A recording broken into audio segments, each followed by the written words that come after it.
Uma pesquisa mostrou que 1 em cada 5 jovens entre 12 e 15 anos de idade acorda com frequência no meio da noite para checar ou enviar mensagens pelas redes sociais.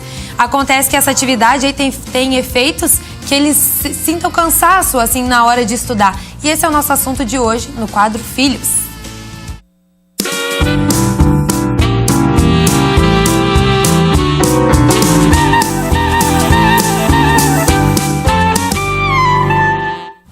E quem conversa com a gente sobre esse assunto é a psicóloga e professora Hildegard Krause. Boa tarde, Hildegard. Boa tarde, querida. Muito obrigada pela sua presença, a gente que agradece você. O prazer é meu. Hildegard, então, como a gente viu ali, então os jovens, 12 a 15 anos de idade, 1 em cada 5 deles acorda no meio da noite para mexer no celular. E o que isso aí está trazendo de prejuízos para a aprendizagem deles? Essa foi uma pesquisa realizada por uma universidade nos Estados Unidos e é bastante alarmante, né? Se a gente for ver em termos de estatística, se em 5 jovens 1 tem esse tipo de resposta, é algo para a gente considerar como algo importante, né? Inclusive na nossa sociedade, né? Independente de se a gente tem uma diferença com relação a outro país, mas aqui é algo que também está acontecendo. E se for para a gente falar então dos prejuízos que isso aí está causando? Porque é na hora do descanso ali, né? Durante a noite, sim, que eles acabam acordando muitas vezes para mexer no celular, né? Então, o que acontece é o seguinte, a gente tem, né, um hormônio regulador, né, de sono e vigília, que é a melatonina. E enquanto o jovem, ou quem quer que seja, né, está fazendo uso de qualquer tipo de ferramenta, que seja o celular, o tablet, o computador, ou mesmo assistindo a televisão, o que está acontecendo é que o cérebro recebe informação através daquela luminosidade de que ainda não está na hora de dormir, né? Então, a melatonina, ela acaba não sendo processada da forma como é, né, usual, como é que acontece normalmente, e essa sensação de sono, né, essa sonolência, ela acaba não chegando. E a criança, ou o jovem, ou quem quer que seja, acaba ficando muito mais tempo acordado. Às vezes ele fica mais tempo acordado e muitas vezes ele acorda para mexer ali nas redes sociais também, né? E aí entra a questão daquele compromisso que a gente acabou estabelecendo com as pessoas com quem a gente convive, de estar sempre à disposição, né?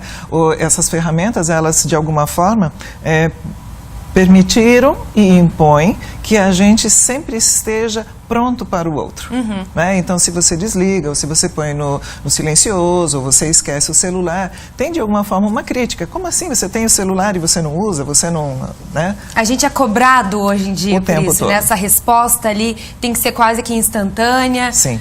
E isso aí, então, e no dia seguinte? Então, o aluno, ele vai, o aluno não, né? A criança, o adolescente, como que fica no dia seguinte, na hora de ir para a escola, na hora de estudar? Então, imagina, né? Nós somos programados para dormir durante um determinado período de horas, e isso varia de pessoa para pessoa, mas em torno de 6 a 8 horas. Se esse tempo de sono, se ele é reduzido, o que vai acontecer? No outro dia eu vou ter, com certeza, respostas de cansaço.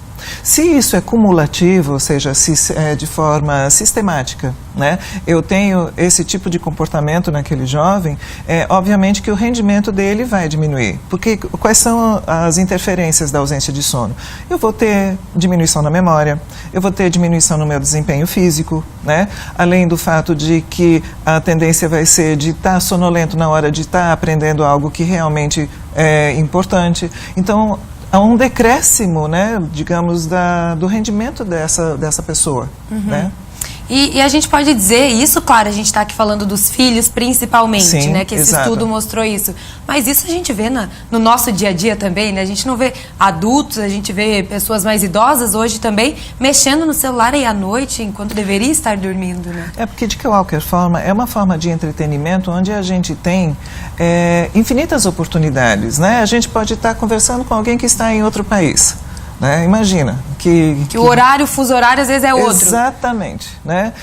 Se eu acesso um dos recursos da mídia social que me traz algum vídeo, eu já entro nos outros em seguida, porque eles são atraentes. Então, a estimulação, ela é constante, né? Então, tem que haver uma decisão. Agora eu vou parar, porque se deixar pelo que se é oferecido, a gente não sai daquilo. A gente não para. Não para. Fica o dia inteirinho, se deixar, a gente fica ali. Fica sim. É bem isso que você falou, porque vai linkando uma coisa com a outra, aí tem um amigo para responder, tem um e-mail que você lembrou que tem que ver. Isso. E aí que está uma coisa que você mencionou que é super importante. Atualmente, cada vez mais estamos engajados dentro das nossas atividades profissionais.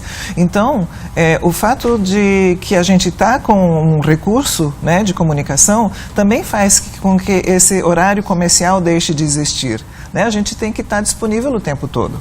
Né? E qual a dica, então, que a gente pode dar, Hildegard, para os pais que estão nos assistindo agora? Né, em que sentido eles podem ajudar aí as crianças, os adolescentes, aí, principalmente de 12 a 15 anos de idade, né, que foram os que a gente citou, para tentar largar um pouquinho esse celular, dormir mais, aproveitar as horas de descanso?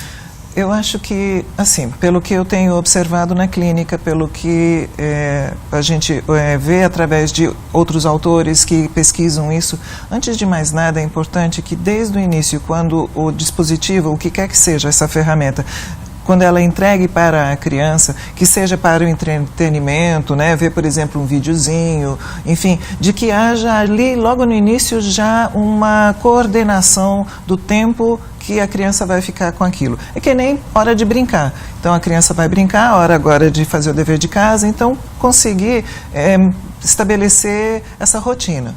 Depois, obviamente, quando já são mais adolescentes, conversar sobre isso, sobre explicar a necessidade do sono, explicar de ter que ter um limite até mesmo para as interações sociais, né? Para essa disponibilidade também não ser indiscriminada.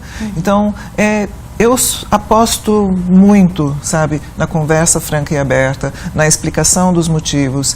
Não adianta, porque algumas pessoas apelam, né? Então elas querem tirar o equipamento e acaba que essa punição se reverte numa mágoa entre pai e filho. E hoje em dia você tirar a rede social do filho não tem cabimento nenhum, né? Hoje em dia isso faz parte, eu acho, exatamente, já faz parte do mundo que a gente vê. Da nossa cultura, né? Então, assim, eu aposto primeiro, né, no cuidado desde o início, desde que a ferramentinha é posta na mão da criança e conversa. E os pais também têm que dar exemplo, né? Exatamente, acima de tudo. Essa coisa também de pai e mãe ficarem, né, na frente do tablet quando vão dormir, não adianta eles falarem dos filhos, né? Exatamente. Hildegard, muito obrigada pela sua presença aqui e pelos esclarecimentos. Eu que agradeço.